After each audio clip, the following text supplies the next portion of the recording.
welcome to Impact 2026, our continuing conversation where we talk about all different types of topics, current events. We talk about race, we talk about religion, everything that you possibly could want to talk about. And as always, we remind people that this is that opportunity for you to participate in the conversation as well. So feel free to type your questions and your comments into the comment section, whether you're on Facebook, YouTube, just go ahead and just type into the little chat area and the comments will come up on the screen and we'll address them. You just don't want to listen to what we have to say. You want to be a part of the conversation. So if you like it, say that you like it. If you don't like it, say that you don't like it. If there's something you totally disagree with, please let us know what it is. But feel free to be a part of the conversation.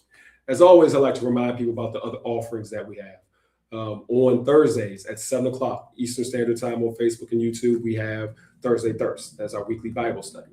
On Sundays at 10 o'clock Eastern Standard Time, we have worship service. Please join us. That's Facebook, YouTube, and in person at the address on your screen if you are in this area. And then on Tuesdays today at 7 o'clock from 7 to 7:45, we have a time of prayer. That is when you can pray with the people of this ministry. You don't have to pray from 7 to 7:45, but just if you put up a prayer sometime in between there, know that you're praying with this ministry. And then as always, you're here at Impact 2026. I like to always just jump right into these topics. There's no reason to play around. There is a lot of stuff going on in the world right now, but specifically what we're going to do is we're going to talk about what's going on locally here in Virginia. So if you're out of town, this is a Virginia day, sorry. And locally in Virginia and even more locally in the Richmond, Henrico, the Metro Richmond area. So just to kind of tee it up, and this is actually an international story as well. So just to tee it up, right now what's going on is kind of a revolution and a pushback towards cell phone usage amongst kids. As we know, there's been a lot of studies and research that have gone on that talks about some of the negative effects that come with cell phone and the high number of kids who have addictive personalities when it comes to cell phones. Just listening to an article the other day, listening to a news article or news story the other day where they were talking about how teens have started to get violent when you ask them to put away their cell phones or take away their cell phones in school settings. And it's not a violence of this is a violent teen, but it is a immediate and unconscious reaction to being separated from the phone, where they were showing, okay, all right, this is a real and true addiction. It's similar to like if somebody just grabbed your purse and you turn around and just smack them in the face or hit them. It's just one of those reactions, which shows, all right, this is an addictive behavior. And so as a result, here in Virginia, we had a law just recently signed by the governor here that was designed to make sure that in schools, we restricted the amount of cell phone use. And what that has done is said from the time that they get there, the first bell to the last bell, the amount of cell phone use should be restricted, basically eliminated. And so the schools have now had the responsibilities to try to figure out how to do that. Here in Henrico County has gotten even a little deeper, where they're now, the school board is now looking at their policies because the policy goes into effect July 1, 2026. And if you are looking at the date, that's pretty close. That's the end of the month, beginning of next month. And so they have to decide to put in their policies. And so here in Henrico, what they're doing is looking at the policies and make sure that not only during school or during class time that students are not looking at their phones and there's a separation from their phones, but it's also during lunch and during walking through the hallways. Because of course at lunch, instead of eating, everybody would be down just looking at their devices. And so that's what we're discussing today. And to give it one step further, internationally, other countries are attacking this in similar fashion. Just recently, Sweden decided to ban phones from schools for all of their school-age children. And so this is not just a U.S. thing. This is not just a Virginia thing. This is not just a Henrico thing.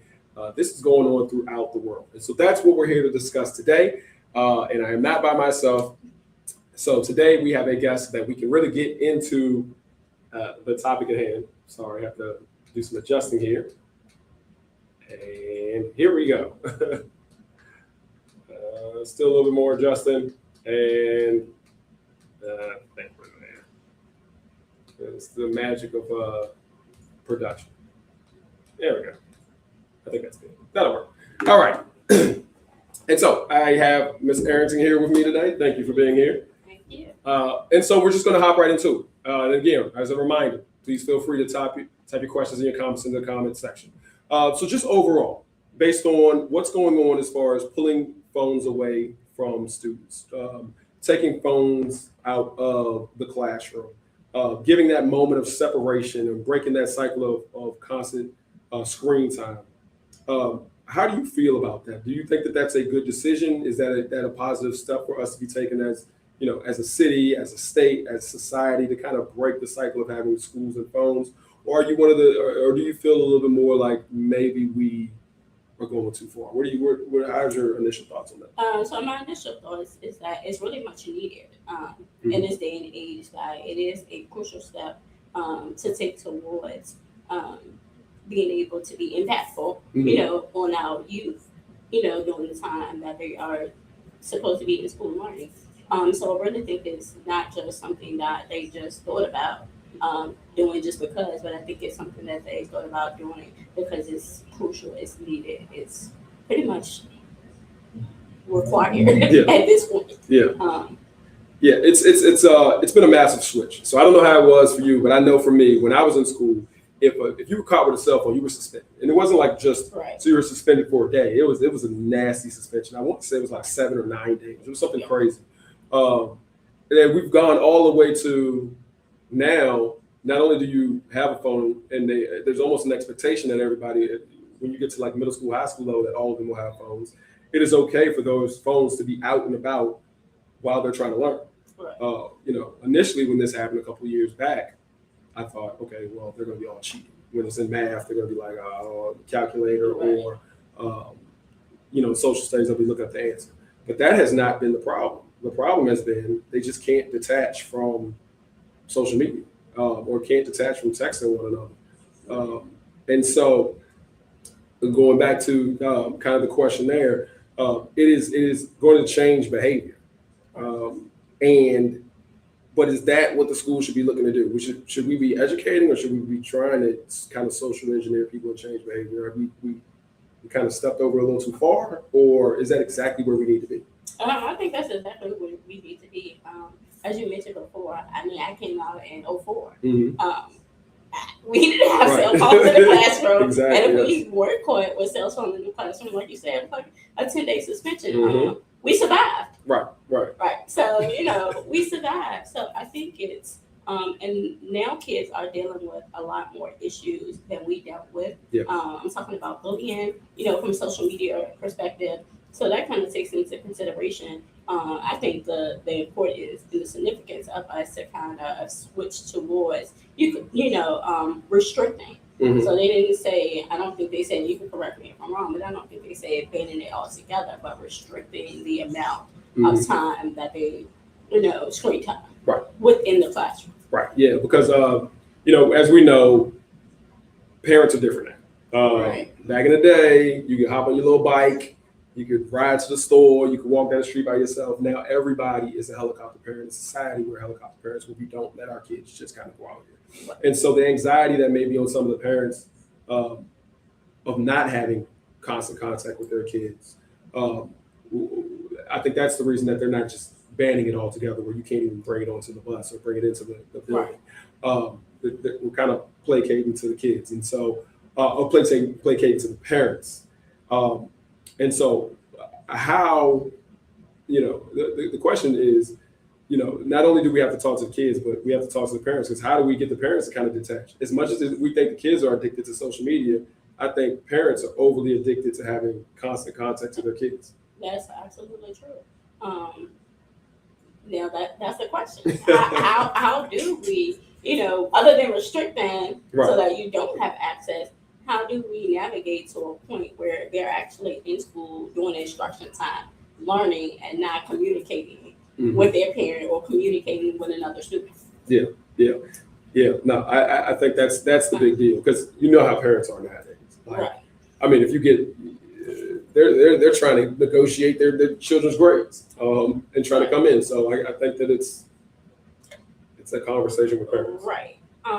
And I think one of the things that I see going on nowadays is that teachers are actually using cell phones to communicate with the parents. Mm. So if the Mhm. teacher is using to communicate with the parent, then the communication with the child shouldn't be quite the fear, because you're still in communication. You know what's going on with your child. Yes.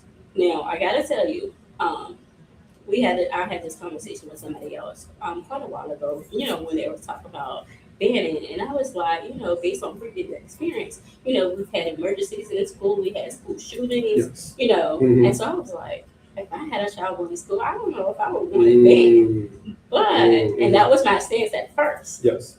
Then I had to realize, well, what message are we sending, Mm-hmm. To our children that we're sending to school to get an education, Mm-hmm. but we're texting them or we're allowing them to communicate because who's providing that service? Yeah. Their parents. Yeah. So allow them to communicate, back and forth with the parent or back and forth with another student all day long when, I send you to school to learn. Yeah. I send you to school to get an education. Yeah. And I think you hit on one of these topics that this kind of deviates a little bit, but this is a topic that I've kind of held on to. And again, if any comments or questions about it, please feel free to put them in. I think we pass on sometimes some unhealthy fears onto our children. For example, if you were scared of dogs and you have children around, if you go around and you tell these children dogs are bad, they'll bite you, they'll do this and they'll do that, then you'll put that fear of dogs into them that they may not have naturally had. And so I think that sometimes what we do as parents, again, a helicopter parent, well, not even just parents, just adults, period. Whether you're a parent, aunt, uncle, friend, community person, whatever, is that we sometimes put too much fear into our kids. And I think nowadays our kids aren't as well equipped as they used to be. We used to be scared because of the milk carton. You don't want your picture on that milk carton, or if somebody's car comes up, don't hop in it or anything like that. But now it's gone so far as you better have your cell phone because it might be a school shooting, or you better know what to do with this, and you can't walk down the street because people be snatching kids. I think we're putting some unhealthy fears into our kids sometimes, and maybe this cell phone thing maybe will break a little bit of that away. But let's talk about that. Are we putting fear into our kids when they should be out here, maybe trying to be a little bit more brave and go out here and explore and do things? You think we kind of went too far, or? Right. I do think that we are putting a lot more fear into our kids to just be dependable, right? So anything that you have a close attachment to, you become dependent upon, right? So what are we teaching them as adults who are saying that you must have a cell phone? That's a necessity. Pretty much is what we're telling them. Right. But we tell them all the time that there's the difference between a need and a want. You may want a cell phone, but do you actually need a cell phone? To maintain, your lifestyle that you should, right, as a child, as a teen, young adult, whatever the case may be, And I also think that we are not preparing them for adulthood when we do that. Yeah. Right. So when you go to work, you have times where you may work at a job that requires you to put your cell phone in the locker throughout the day. Right. So, okay, yeah. If you work at a call center, can you be distracted by your personal cell phone? Right. There's some things that, some responsibilities that come with adulthood. And I think to prepare them for adulthood, which I think that's the aim, when they go to school, to prepare them to be adults, to be good citizens. We kind of are changing things. I think you just really hit it right there. If we're preparing you for adulthood, we're preparing you for life. You can't use your cell phone all the time in life. Right. So why you have it all the time in school? We're making bad habits. So let's take it to the church, exactly where we need to go, because cell phone usage in the church has gone crazy. I mean, listen, from the pulpit, and you can tell me whether or not, do you see a lot of heads, the heads are down. Are they're not necessarily praying. I don't know if they're necessarily looking at the Bible while you're talking. Do you think maybe we need to consider in some churches, maybe like, hey, look, before you start your sermon, I need all y'all put your cell phones away. Is it something that we might need to start concentrating on and talking about in the church? Because I listen, I'm up there in the pulpit area, so I can see, and I'd be like, look, they on that phone, not that they're not listening. Maybe they looking up this, I don't know. But do you think we might need to start pointing that out in different churches? I would say yes and no. I would say yes yes, because I think that sometimes it is a distraction, right? Mhm. And so we come to church to worship, we come to church to glorify, we come to church to hear the word, right? Mhm. And so I think sometimes the phone can be a distraction. However, I also think that the phone can enhance the worship service when used properly, Okay. right? Okay. So Okay. I think there's a difference when you talk about, what are you using that cell phone for? Mhm. And even as I'm sitting here conversating with you now, I could hear, I can hear my voice, here in my head. Like I like to hear those pages turning. So you can download the Bible on your phone, right? Uh-huh. And you can go straight to it. But I had a pastor who used to always tell me, I like to hear those pages turning. Uh-huh. Like, Yeah, yeah. don't pick up your phone, Mhm. turn those pages. Like I like to hear the pages turning. So I think there is truly some benefit to old school. Yeah. Yeah. Just like pen and paper. Mhm. Yeah. No. Also, technology, it works when it want to works, but it's not always guaranteed to work the way you think it's going to work. Yeah. And so if you learn, and we're going off a little bit topic, but same thing, you go to McDonald's and you go through the drive-thru, you got a worker that's using their cell phones to calculate how much change you're giving back. Yeah. Same scenario, Yeah. when used properly, yes. But what are we teaching them? Mhm. Are we teaching them the basics that they need to survive, Right. to be good citizens? Or are they constantly depending on technology? Yeah. That's oof. All right. We got a couple of comments. They don't seem to be able to detach from looking at a screen. Devices have become companions, friends, and the absence of these devices now leads to depression, loneliness, and even suicide. Yeah, and I think that's Right. now we're going into the AI part as well. So not only is it a friend and companion now, but when it starts talking back to you and answering Right. your questions and giving you companionship, Right. yeah, we might be we might be in a little bit of trouble. I think that's and that goes back to kind of what we were talking about with the it's an addiction.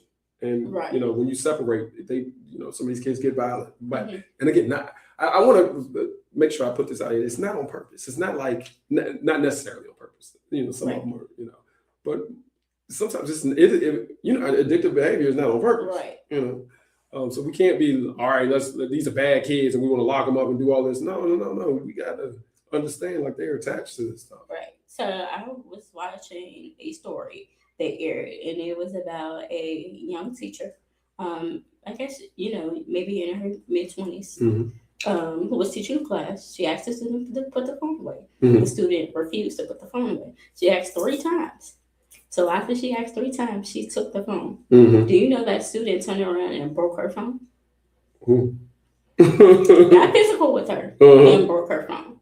So again, what are we teaching Right. our students? So Right. that goes just beyond the use of a phone. Mhm. Where's the respect for authority? Right. Where's the self-discipline?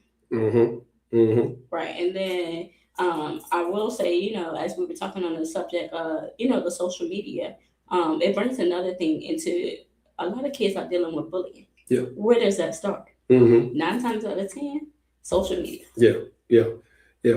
We're gonna circle back on that. I'm gonna go to this next comment. So unless they're looking at the service, they need to have their phones and tablets off. Pay attention. Correct. Yeah. Look at it, because look, even if you're let's say you have your Bible app, you could go down and all of a sudden be, oh yeah, I know that there's another verse like this, and now you're looking at another verse Right. and looking at another verse, and you could be, pure at heart, where I'm just looking at all of these verses and how I connect. So then there might be a little comment that talks about the verse, and you start reading that.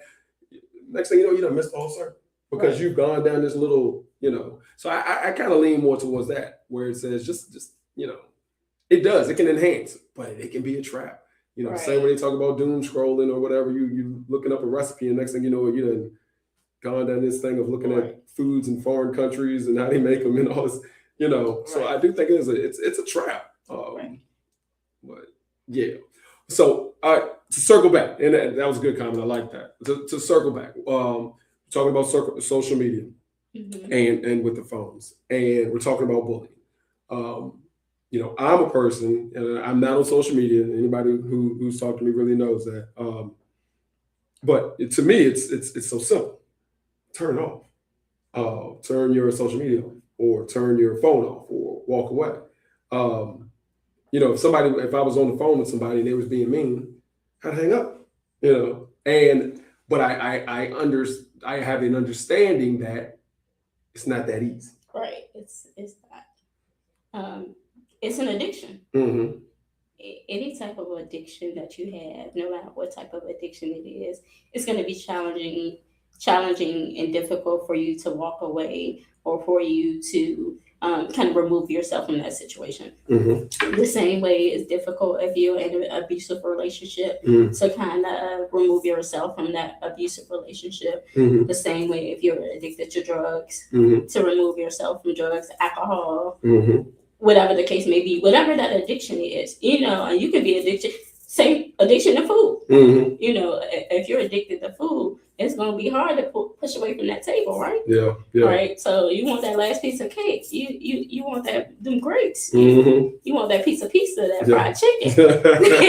So it's just like any other addiction, and I think the difficulty is that we as adults are encouraging the bad behavior. Yeah. Right. Because even as adults, we walk around and we're distracted Mm-hmm. almost 24 hours a day from our Yes. phone. Yes. The time we wake up, Yeah. the first thing we doing is checking our phone. Checking the phone. Yes. Before we go to bed, the last thing we do is checking the phone. Mm-hmm. The phone is in our bed with us. Mm-hmm. Yeah. Right.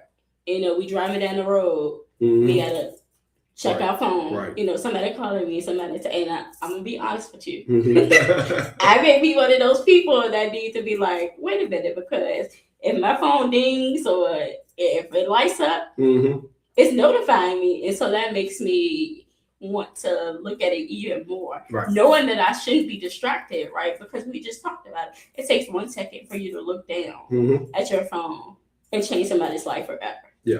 Yeah. Right. And, that's just the reality of it. I think that as adults, influencing, children, young adults, teens, preteens, Yeah. we are encouraging that bad behavior because they're modeling.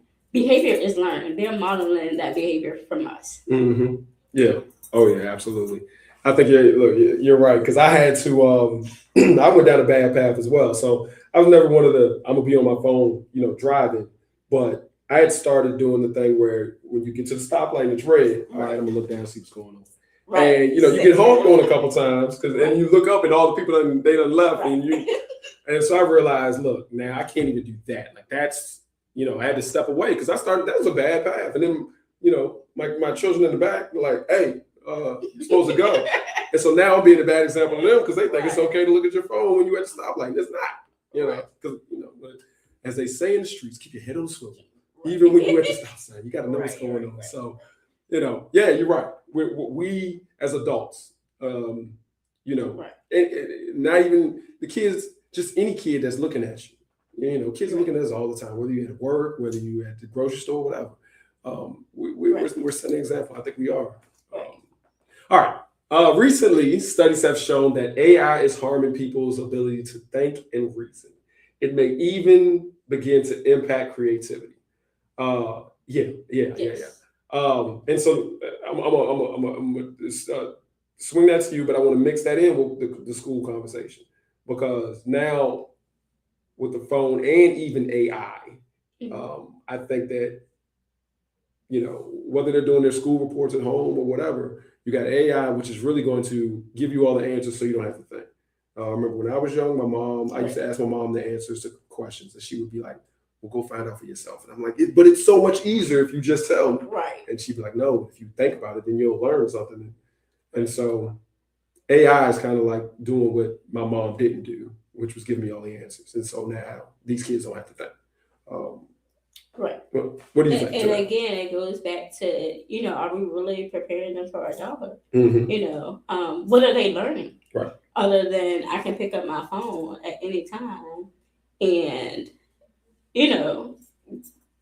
get the answer to the question that I had. Mm-hmm. But also not realizing that that answer may not be the best choice for them, you know, Right. Yeah. because there is also, so although AI is helping, there's someone actually behind that AI that is navigating. And so you're actually trusting someone else decision making to help you. And then it robs you of your creativity, it robs you of your individuality, you know, because how do you express that when you're constantly relying on AI to do your work? I think we're telling our age, but when I was growing up, it was encyclopedia. You know, we went to the library. Yes. You know, we had to figure it out. The decimal system. Right. So I mean, it didn't harm us in any way. Right. So, but again, what are we teaching? Yeah. I think that goes to that comment. I think that's the path. We can't be teaching non-independence, like just reliance on AI. And so I think we kind of came up with the cheat code here. Look, if as society we decide to get these phones out of their daily life, school life, and break that right there, because that's a long time that they're in school. Right. And then on Sundays, because everybody's gonna go to church, if we kind of break you a little bit away in that time that you are in church praising the Lord, you can focus on God and focus on the service instead of focusing on the phone. Then those will be two opportunities, basically almost every day of the week, where we know that you'll understand, that the kids will understand, you got to break away and you got to break free. Right. And those pauses will help. Right. And I'm going to challenge you even further, right? So when we were kids, I got my first cell phone at 18. Mm-hmm. I was 18 when I got my first cell phone. Mm-hmm. Didn't need it, right. You know, because I survived, you know, without it. So, you know, it was once upon a time that we sat down at the dinner table and we ate dinner as a family. Mm-hmm. But now you go to somebody's house and you go to the dinner table, you see 4 or 5 phones. Yeah. You know, we went outside, we played kickball, we played dodgeball. Mm-hmm. You know, we did things outside. We played red light, green light. You know, Simon Says we did things outside. You know, mm-hmm. And I think that is something that's missing today. Like they're either on the phone or on the game. Mm-hmm. Still a form of social media. Yeah. You know, either way you look at it. Mm-hmm. And so what happens when, you know, we practice? We have to practice at home and say, hey, you know, for 30 minutes, I need you to put your phone away at the dinner table. Yeah. Can you give me 30 minutes in the evening? Right. You know, on a Saturday, hey, can I get 2 hours of your time? You know, can we go to the park? Can we go to the museum? You know, without your phone. Mm-hmm. I'm with you, you know.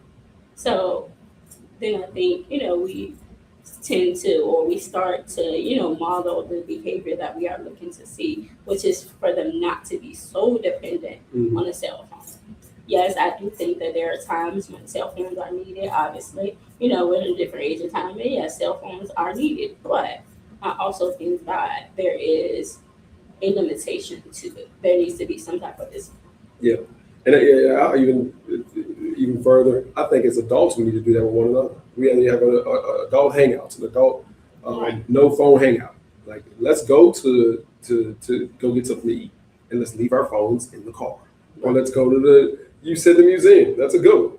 Right. At the end of the day, people still gonna try to take their phone in. Let's just leave it in the car, or, you know, I think as adults, we probably need to do that same advice. You know, so I'll say this, because our time is pretty much, it's gone away. But I'll say this, as churches, and you've done it, we've done it, you know, I think it's important that we have activities like game nights that we've had, where we bring in kids in or bring in adults in.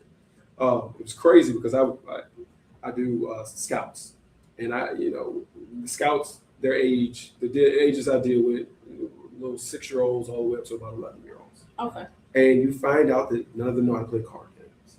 Right. And none of them know how to. They didn't know how to play paper football, or they, almost none of them know how to ride their bikes. Couple do, but they don't know marbles. I brought out marbles. They never seen it. They didn't know what it was, and so it was. You don't know. They don't know how to operate without technology. And so for us as community leaders, as churches, having those events like that for adults and children, I think shows them what they're not being shown. It's not like they're going to the Boys and Girls Club or hanging out in the neighborhood like we used to, or having vacation Bible school in summer. They just don't have all those things that we used to have. And so I think that's why I always like the fact that when I see other people doing it, I always will like thank you for showing kids games again. Uno, right.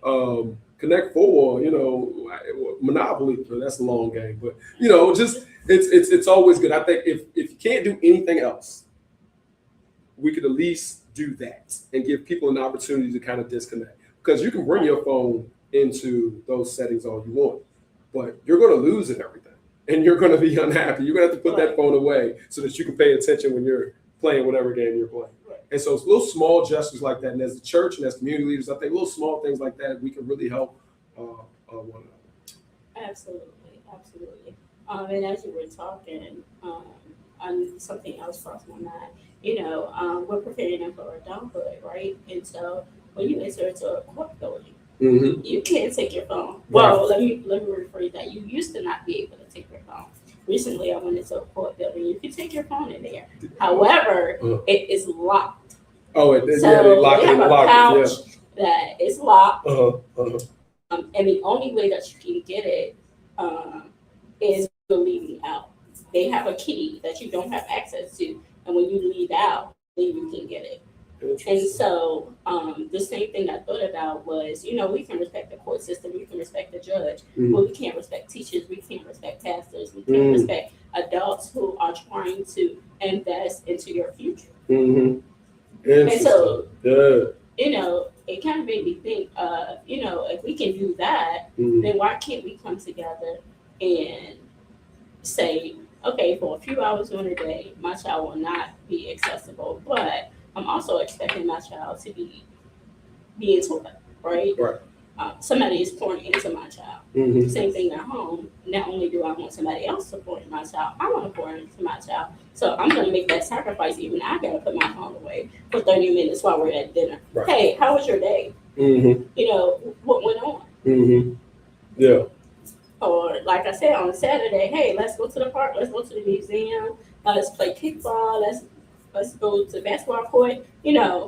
But things that are going to once again bring us together. And I think that in this day and time, when we have somebody who is trying to divide us, do everything possible to divide us, we need to come together. Now that was some people leave their Bibles in the car. So they instead of leaving their phone in the car, they're leaving their Bibles in the car. That's a good one. Some churches are getting off social media and requiring persons to come back to the church building. We are past our time, but I'm going to leave it on that where you address that. Some churches are getting off social media and requiring persons to come back to the church building. What do you feel like? How do you feel about that? I think the intention is good, but I also think that we also need to think about the individuals who may not be able to get there in person. So the sick and shut in, the elderly that may not be able to get in, but can still access, virtually and still get the word. So the Bible tells us not to forsake the fellowship of one another, which is true, right? But what happens when you have somebody in a hospital bed, or what happens when you have somebody that has limited mobility? What happens when you have somebody that is just unable to get to your worship experience? We got to meet people where we are. We say it all the time. We got to meet people where we are. So, and meeting them where they are, that may require us to say, hey, we are still going to stream live. Because there are members that cannot get to us in person. Now, should it be our every Sunday thing? Absolutely not. But when extenuating circumstances happen, I think that should be an option. That's good. And I'm gonna say I gotta say something real quick. And it also, so for example, when I went away to college, they didn't have where I could log in and look at my church here. So when I went away to college, I had to go and find another church. I think that is a necessary, for me, I believe that that's a necessary process of life. I don't think you should always be connected to your home church if you move out of state or out of town or everything like that, maybe once in a while. But I think there's a responsibility for you to get connected with a local ministry. One, it'll help you grow your faith because you'll hear different messages. And two, you'll build a bigger base of people. You got your home family and you got your away family. But it'll also, you can't be a community from afar. And Right. so I do think, I agree with what you're saying, but I do think that there's some importance in the fact that we shouldn't always be connected to our church. There should be times, if you went out of town, you were on vacation, it would be nice to log in and see the service, but it also may be nice that you in Tennessee, go to the church in Tennessee, see what they talk about out there, see how it's different out there. God is not just at your church. It's and so I do think that there's some benefits to that. You got anything you want to say about that? Because I did say a lot there. I didn't want to okay. I definitely agree with you. It's part of the journey, right? And so we are a unified body of Christ. And so if you stay in that little corner, then that's where you're gonna stay. Right. But you have to, as you said, branch out and be willing to branch out and be comfortable with branching out. Yes. So that you can arrive at where you want to arrive. You know. Yeah, no, I truly believe that. All right, we are past our time. Sorry.